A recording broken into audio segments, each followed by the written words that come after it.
الحمد لله رب العالمين أشهد أن لا إله إلا الله وحده لا شريك له وأشهد أن سيدنا ومولانا محمدا عبده ورسوله أما بعد فأعوذ بالله من الشيطان الرجيم بسم الله الرحمن الرحيم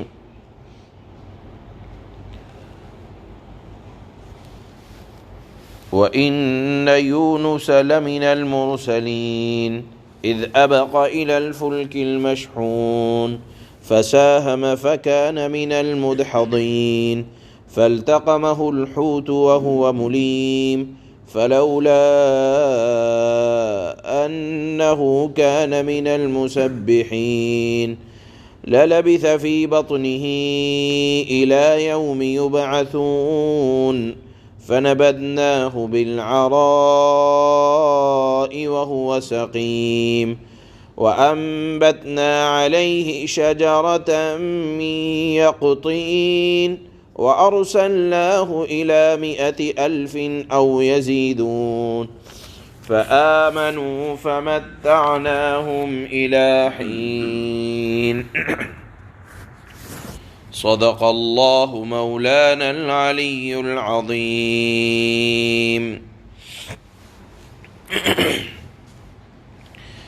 ان آیات میں اللہ نے حضرت یونس علیہ السلام کا ذکر فرمایا ہے۔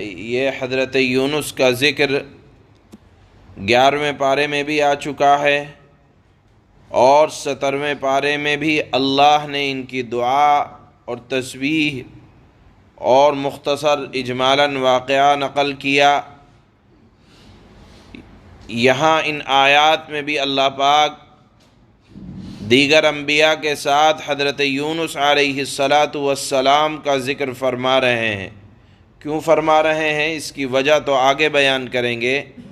پہلے یہ سمجھ لیں کہ حضرت یونس علیہ السلام یہ بنی اسرائیل کی قوم میں سے تھے۔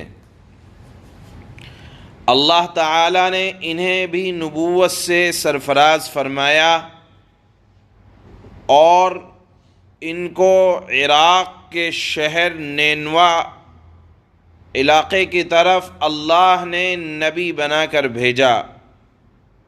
وہاں کے لوگ بھی شرک و بت پرستی کے اندر مبتلا تھے۔ حضرت یونس علیہ السلام ان کو برابر 7 سال تک نصیحت کرتے رہے، دعوت دیتے رہے، اللہ کی توحید کو سمجھاتے رہے، مگر ان لوگوں نے یعنی نینوا شہر جو عراق کا شہر ہے، ان لوگوں نے اپنے نبی کی بات پر کان نہ دھرا۔ تو 1-2 دن کے بعد نہیں بلکہ پورے 7 سال کے بعد جب حضرت یونس علیہ السلام نے یہ دیکھا کہ ان کے انکار میں اور میری مخالفت میں اور اللہ کی مخالفت میں انکار بڑھتا چلا جا رہا ہے، تو حضرت یونس اپنی قوم سے خفا ہو گئے اور کہا کہ دیکھو اگر تم اپنی حرکتوں سے باز نہ آئے تو اللہ تعالیٰ 3 دن کے اندر عذاب نازل کر دے گا۔ ادھر تو حضرت یونس نے یہ بات کہی، ادھر قوم نے یہ کہا کہ اگر حضرت یونس ہمارے درمیان رہیں گے تو چونکہ وہ نبی ہیں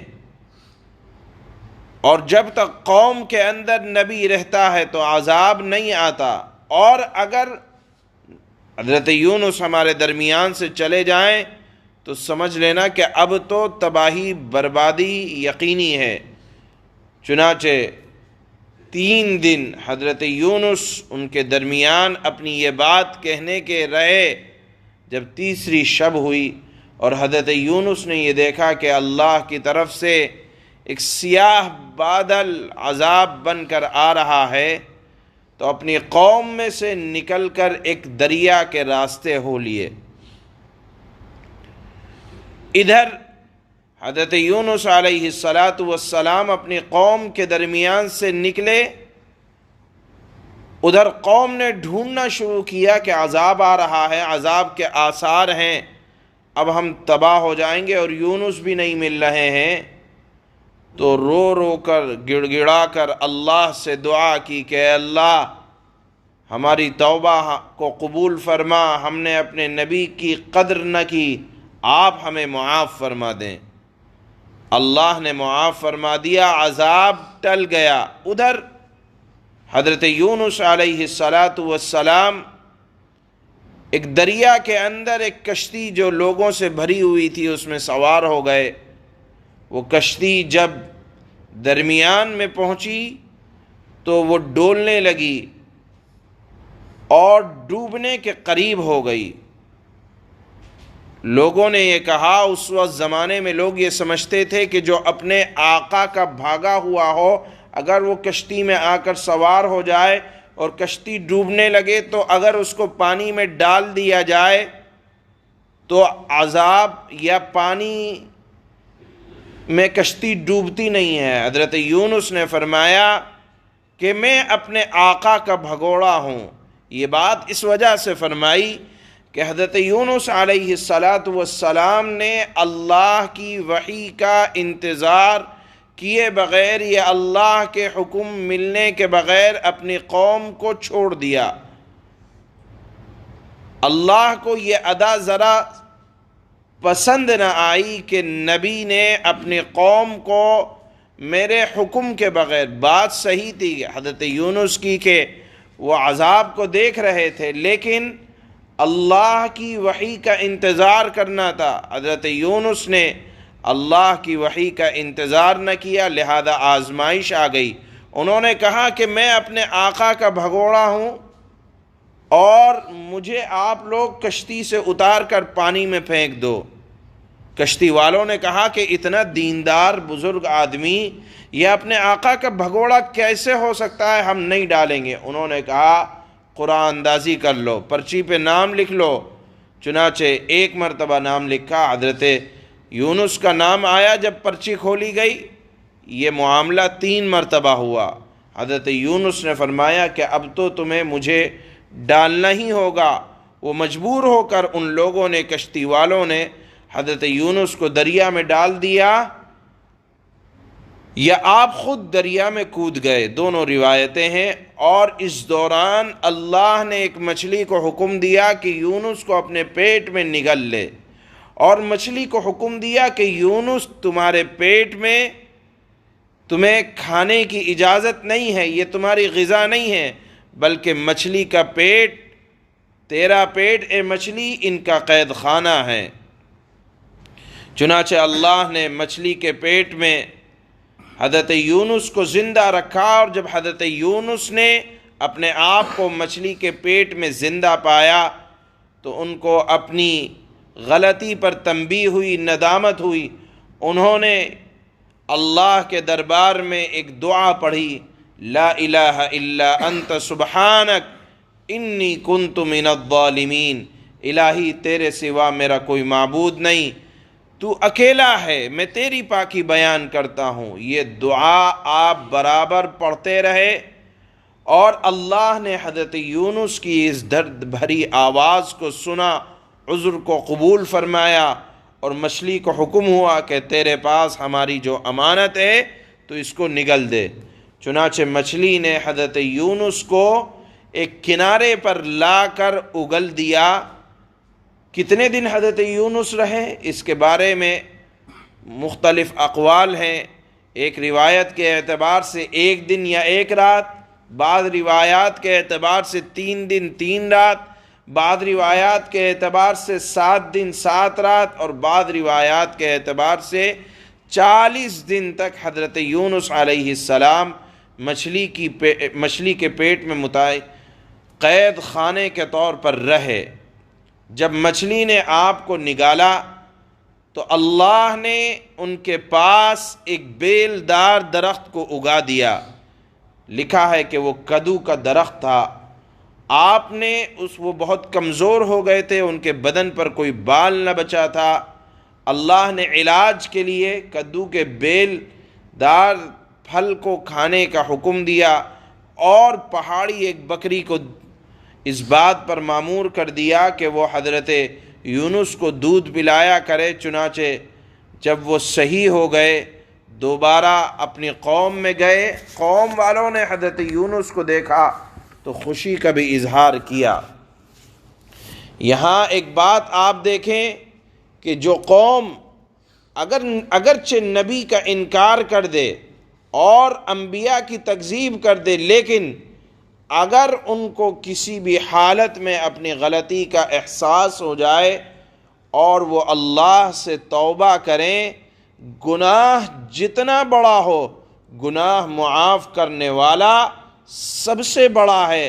آپ دیکھیں کہ حضرت یونس کی قوم کوئی معمولی گناہوں پر اصرار کرنے والی نہیں تھی، بلکہ بڑے سے بڑے گناہ، اور سب سے بڑا گناہ انبیاء کی تکذیب یعنی حضرت یونس کا انکار۔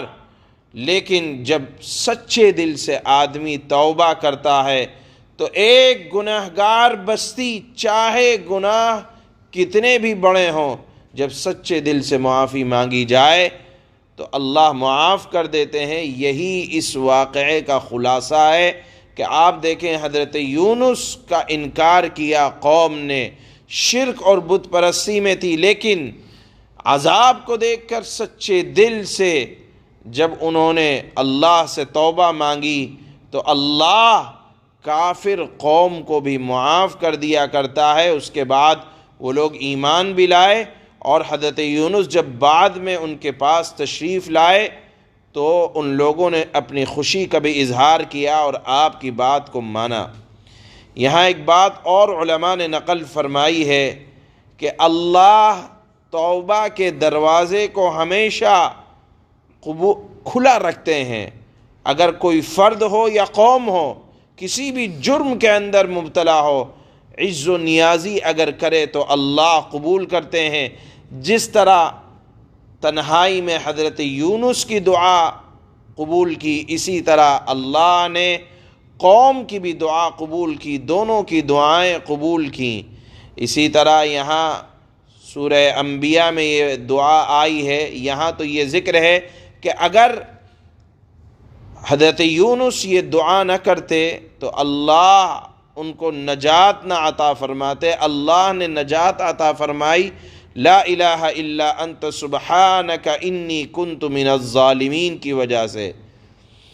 تو یہاں حدیث میں آتا ہے اللہ کے نبی نے فرمایا کہ حضرت یونس نے جو دعا مچھلی کے پیٹ میں کی تھی اسے جو مسلمان بھی کسی مقصد کے لیے پڑھے گا اللہ اس کی دعا قبول کریں گے۔ اور ایک روایت میں آتا ہے کہ اللہ کے نبی نے فرمایا کہ اس دعا کو کثرت کے ساتھ پڑھا کرو، جس مقصد کے لیے بھی پڑھو گے اللہ کامیابی عطا فرمائیں گے۔ اور اس وقت جب آدمی یہ سمجھے کہ دنیا کے ہر مدد کے راستے ختم ہو چکے ہیں اور اگر بچا سکتا ہے تو اللہ بچا سکتا ہے، اور جب آدمی اپنے آپ کو بہت ہلکا محسوس کرے اور یہ سمجھے کہ اب ہر طرف سے مصائب پریشانیاں منہ کھولے کھڑی ہیں، یہ دعا اگر اس وقت یقین کے ساتھ پڑھی جائے، لا الہ الا انت سبحانک، کہ جو اللہ حضرت یونس کو مچھلی کے پیٹ میں زندہ رکھ سکتا ہے، جو اللہ حضرت یونس پر مصائب اور آفتوں کو دور کر سکتا ہے، تو ہمارے مسائل اور پریشانیاں تو مچھلی کے پیٹ سے ہلکی ہیں، اللہ ہماری بھی پریشانیوں کو دور کر سکتا ہے۔ یہ دعا اور یہ تسبیح اور یہ استغفار بڑا مجرب ہے۔ بہرحال یہاں آیات کا سبق یہ ہے کہ جرم کتنا بھی بڑا ہو، چاہے انبیاء کی تکذیب ہو، لیکن اگر سچے دل سے دعا کی جائے، استغفار کی جائے تو اللہ دعا کو سننے والے ہیں، جرموں کو معاف کرنے والے ہیں۔ جس طرح حضرت یونس کی قوم کے جرم کو اللہ نے معاف کر کے عذاب کو ٹال دیا، اسی طرح اللہ آج بھی عذاب کو ٹالتے رہتے ہیں۔ اسی طرح اللہ جو تنہائی میں اندھیروں میں حضرت یونس کی دعا کو سننے والا ہے، اسی طرح جو بھی اس دعا کے ذریعے سے اللہ سے دعا کرے گا اللہ اس کی بھی دعاؤں کو قبول کریں گے۔ یہی اس واقعے کا یعنی حضرت یونس کے واقعے کا خلاصہ ہے۔ اللہ فرماتے ہیں وَإِنَّ يُونُسَ لَمِنَ الْمُرْسَلِينَ إِذْ أَبَقَ إِلَى الْفُلْكِ الْمَشْحُونِ فَسَاهَمَ فَكَانَ مِنَ الْمُدْحَضِينَ فَالْتَقَمَهُ الْحُوتُ وَهُوَ مُلِيمٌ۔ اور یقیناً یونس بھی پیغمبروں میں سے تھے۔ جب وہ بھاگ کر بھری کشتی میں پہنچے پھر وہ قرعہ اندازی میں شریک ہوئے اور قرعے میں مغلوب ہو گئے، یعنی تینوں بار آپ ہی کا نام نکلا کہ پانی میں ڈال دیا جائے۔ پھر مچھلی نے انہیں نگل لیا جب وہ اپنے آپ کو ملامت کر رہے تھے کہ مجھ سے غلطی ہو گئی، میں وحی کے انتظار کیے بغیر اپنی قوم سے نکل آیا۔ تو کیا ہوا؟ فَلَوْلَا أَنَّهُ كَانَ مِنَ الْمُسَبِّحِينَ لَلَبِثَ فِي بَطْنِهِ إِلَى يَوْمِ يُبْعَثُونَ فَنَبَذْنَاهُ بِالْعَرَاءِ وَهُوَ سَقِيمٌ۔ چنانچہ اگر یونس تسبیح کرنے والوں میں سے نہ ہوتے، انہوں نے تسبیح کی، اپنے آپ کو اللہ کے عذاب سے بچا لیا، اگر وہ تسبیح کرنے والوں میں سے نہ ہوتے تو وہ اس دن تک اسی مچھلی کے پیٹ میں رہتے جس دن مردوں کو زندہ کیا جائے گا، یعنی قیامت تک وہ مچھلی کی غذا بن جاتے۔ پھر ہم نے انہیں ایسی حالت میں ایک کھلے میدان میں لا کر ڈال دیا کہ وہ بیمار تھے، تسبیح کی، اللہ نے مچھلی کو حکم دیا، مچھلی نے اپنے پیٹ سے ان کو ایک چٹیل میدان میں لا کر نگل دیا۔ وَأَنبَتْنَا عَلَيْهِ شَجَرَةً مِّن يَقْطِينٍ، اور ان کے اوپر ایک بیلدار درخت اگا دیا۔ یہ بیلدار درخت کدو کا درخت تھا۔ وَأَرْسَلْنَاهُ إِلَى 100,000 أَوْ يَزِيدُونَ، اور ہم نے انہیں 1,00,000 بلکہ اس سے بھی زیادہ لوگوں کے پاس پیغمبر بنا کر بھیجا تھا۔ فَآمَنُوا فَمَتَّعْنَاهُمْ إِلَى حِينٍ، پھر وہ ایمان لے آئے تھے، یعنی یونس کے نکلنے کے بعد وہ ایمان لے آئے تھے، اس لیے ہم نے انہیں ایک زمانے تک زندگی سے فائدہ اٹھانے کا موقع دیا۔ سبحان اللہ۔